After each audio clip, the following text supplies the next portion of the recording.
ETF index mutual funds నేర్చుకుని stock మార్కెట్లో రాణించాలనుకుంటున్నారా? వెంటనే ఈ నెంబర్కి కాల్ చేయండి.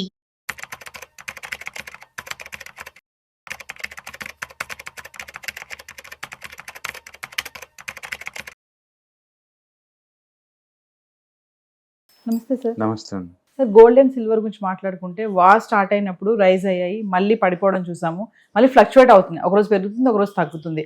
మరి చూసుకుంటే వెండి కూడా కొంచెం పెరగడం కూడా చూస్తున్నాం సార్. అంటే ఈ పెరగడం అనేది తగ్గడం అనేది పర్మనెంట్ అనుకోవచ్చా, టెంపరీయా, మళ్ళీ పడి రైజ్ అవుతాయా? అంటే బేసికల్గా ఇంత ముందులాగా గోల్డ్ సిల్వర్ లో బీటాతో ఉండదండి. ఇక్కడ నుంచి టూ మచ్గా వాలటిలిటీ గ్రో అవుతూ ఉంటుంది అనమాట. ఏదైనా గుడ్ న్యూస్ వస్తే వెంటనే 5% అలా పెరగటం, బ్యాడ్ న్యూస్ రాగానే వెంటనే కొలాప్స్ అవడం, ఇలాంటివి ఎక్కువ జరుగుతూ ఉంటాయి. అఫ్కోర్స్ మిగతా మెటల్స్ అన్నిటి కూడా నేచర్ ఉంటుంది, బట్ ఈసారి క్రూడ్ ఇవి కూడా యాడ్ అవుతున్నాయి. క్రూడ్ ఇదేని దగ్గర నుంచి ఫస్ట్ రోజు క్రూడ్ పెరిగిన రోజు అన్సర్టనిటీ తోటి ఒకసారిగా ఈ రెండు పెరిగినాయి, సిల్వర్ గోల్డ్ రెండు పెరిగింది. తర్వాత ఏమైంది, డాలర్ స్ట్రాంగ్ అవుతుంది. Dollar strong circle dollar last 1 monthలోనే ఆల్మోస్ట్ 3.5% 4% పెరిగింది. 95 దగ్గర నుంచి ఆల్మోస్ట్ 99 దాకా వచ్చేసింది, 99.5 దాకా వచ్చేసింది. దాంతో ఏంటంటే మెటల్స్ ఇంటర్నేషనల్ లెవెల్లో అందరు కొనేది డాలర్లోనే. డాలర్ స్ట్రాంగ్ అయ్యేసరికల్లా మెటల్స్ అనేవి వీక్ అవుతాయి ఆటోమేటిక్గా. అంటే ఎక్కువ రేట్ దగ్గర ఉన్నప్పుడు అందరూ అమ్మేసి ప్రాఫిట్ బుక్ చేసుకుంటారు. అట్లనే గోల్డ్ సిల్వర్ రెండింటి కూడా ప్రాఫిట్ బుకింగ్ బీనింది అనమాట. అందుకని ఈ గల్ఫ్ వార్కి పెద్దగా బెనిఫిట్ పొందల గోల్డ్ సిల్వర్కి. బట్ ఈ రోజు ఏంటంటే డాలర్ మళ్ళీ డ్రాప్ అవటం బీనైంది. ఈరోజు ఈక్విటీ మార్కెట్ వరల్డ్ వైడ్గా పర్ఫామ్ చేసినాయి కదా, దాంతో మళ్ళీ సిల్వర్ ఈ రెండు పెరగడం. సిల్వర్ ఈరోజు చాలా బాగా పెరిగిందండి, అంటే 5% ప్లస్లో ఉంది. అండ్ గోల్డ్ అయితే +2% ప్లస్లో ఉంది వరల్డ్ వైడ్గా. అండ్ ఇండియాలో అయితే 3% పెరిగినట్టుంది MCXలో ఇది సిల్వర్. బట్ ఏదేమైనా సరే ఆల్రెడీ లాస్ట్ ఇయర్ అంత పెద్ద మూవ్ జరిగిన తర్వాత మనం బిగ్ మూవ్స్ని ఇంక ఎక్స్పెక్ట్ చేయలేము. అంటే గోల్డ్ అయితే ఈజీగా ఆల్ టైమ్కి వెళ్ళిపోద్ది, బట్ సిల్వర్ కొంచెం టఫ్ అనమాట. ఏదైనా సరే మనం వాలటిలిటీ జోన్లో ఉన్నాం. ఏ అసెట్ అయినా సరే టూ మచ్ ఫాస్ట్గా పెరగటం పట్టడం మనం చూస్తూనే ఉన్నాం. ఎందుకు నిన్న మధ్యాహ్నం ఇదే టైంలో చూసుకుంటే $119 ఉంది ఇది ఒక బ్యారెల్ క్రూడ్. ఇప్పుడు లైవ్లో ఎంత ఉంది, 90కి వచ్చేసింది. ఏంటి ఆ డ్రాప్ అవటం 30% 35% విత్ ఇన్ 24 అవర్స్లో అటు ఇటు మూవ్ అవుతుంది. పెరగడం జరిగింది, మళ్ళీ పట్టడం కూడా జరుగుతుంది. అందుకని మనం ఉన్న ఎంత అన్సర్టనిటీ అంటే మనం ఏదో గ్లోబల్ విలేజ్ అనుకుంటున్నాం, కానీ బ్యాడ్ న్యూస్తో వచ్చినా సరే ఆ స్పీడ్ కూడా అంతే ఉంది. ఒకప్పుడు 1 yearలో పడే స్పీడ్ అంతా ఇప్పుడు 1 monthకి 1 weekకే జరుగుతుంది అనమాట. అందుకని మనం ఉన్నది వాలటిలిటీ జోన్. అన్ని అసెట్స్లో వాలటిలిటీకి గ్రో అవుతాయి. పడ్డా ఎప్పటిలాగా 1 or 2% కాదు, ఎక్కువ పడుతుంది. పెరిగినా కూడా అంతే స్పీడ్తో పెరుగుతుంది. అంటే రూపీ రైజ్ అవుతుంది, డాలర్ వీక్ అవుతుంది కదా సార్, అది కూడా రీజన్ అనుకోవచ్చా? వన్ ఆఫ్ ది రీజన్ అయి ఉండొచ్చు. బేసికల్గా మెటల్స్ పెరగాలంటే లేదు, డాలర్ ఎంత డ్రాప్ అయితే అంత పాజిటివ్ పెరుగుతుంది, ఎందుకంటే చీప్గా దొరుకుతాయి కదా, అందుకని కొనేవాళ్ళు ఎక్కువ ఉంటారు అనమాట. సో డాలర్ మొన్నటిదాకా స్ట్రాంగ్ ఉంది కాబట్టి ఇవి పెరగలేదు. ఇప్పుడు అది వీక్ అవుతుంది కాబట్టి మళ్ళీ పెరగడం స్టార్ట్ అవుతుంది. ఏదైనా సరే పాజిటివ్ బయాస్ మీద కొనుక్కోవచ్చు గోల్డ్ని అయితే. అండ్ సిల్వర్ అయితే కొంచెం వాలటిలిటీ ఎక్కువ ఉంది, కానీ అది కూడా కొనుక్కోవచ్చు కరెంట్ ప్రైస్ దగ్గర.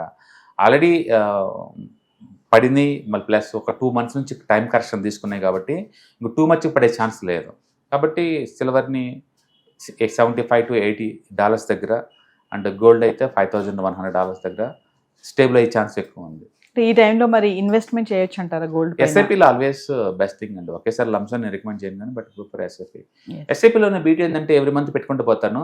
నేను ఎప్పుడైనా మంచిగా 10 to 15% ప్రాఫిట్లో ఉన్నప్పుడు అప్పుడే అమ్మేస్తాను. సో రిస్క్ నా కంట్రోల్లో ఉంటుంది. మీరు లంసన్లో పెట్టారనుకోండి, అనవసరంగా అతిగా మార్కెట్కి వెయిట్ చేస్తూ ఉండాలి. మార్కెట్ పడితే పెయిన్ గురి అవ్వాలి. ఎస్ఐపీ అయితే నాకు గొడవ లేదు కదా, పడ్డా కొంటారు, పెరిగితే కొంటాను. కాబట్టి ఎస్ఐపీలో హ్యాండిల్ చేయడం ఈజీ, రిస్క్ని. లంసంలో చాలా టఫ్. అందుకని this is not the good way to put lump sum amount in the market.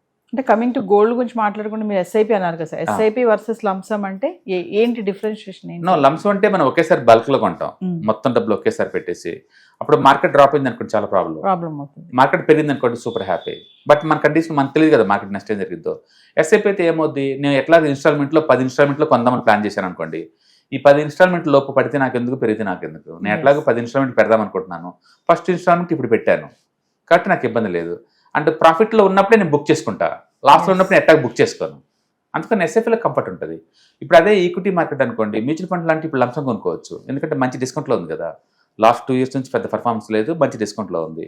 And Nifty 24,000 దగ్గర మంచి డిస్కౌంట్, అందులో డౌట్ లేదు. కాబట్టి లంసం పెట్టచ్చు మ్యూచువల్ ఫండ్లో ఇప్పుడైతే. బట్ గోల్డ్ సిల్వర్లో నో, లంసం కాదు, ఎస్ఐపీలు పెట్టండి.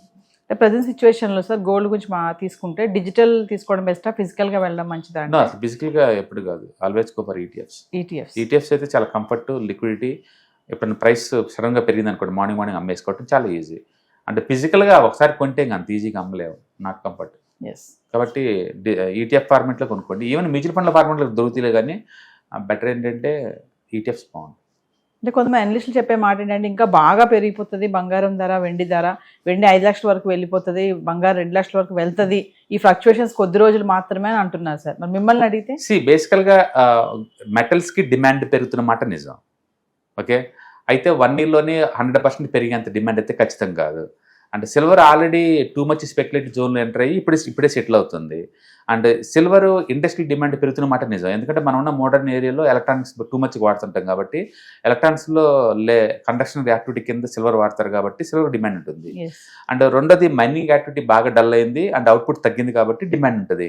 బట్ డిమాండ్ ఉంటే ఆ డిమాండ్ ఎంతవరకు, అది అబ్నార్మల్గా నెక్స్ట్ మంత్ లేదా నెక్స్ట్ ఇయర్లోని 100% పెరిగేంతైతే ఖచ్చితం కాదు, అంతైతే ఖచ్చితం కాదు. అండ్ రెండోది ఏంటంటే సిల్వర్ కోసం ఎవరు డైరెక్ట్గా మైనింగ్ చేయరు. సిల్వర్ ఎప్పుడు యాక్సిడెంటల్గా దొరికిద్ది, అది దానికోసం మైనింగ్ చేసేది రాదు, అది బై ప్రోడక్ట్ అనమాట.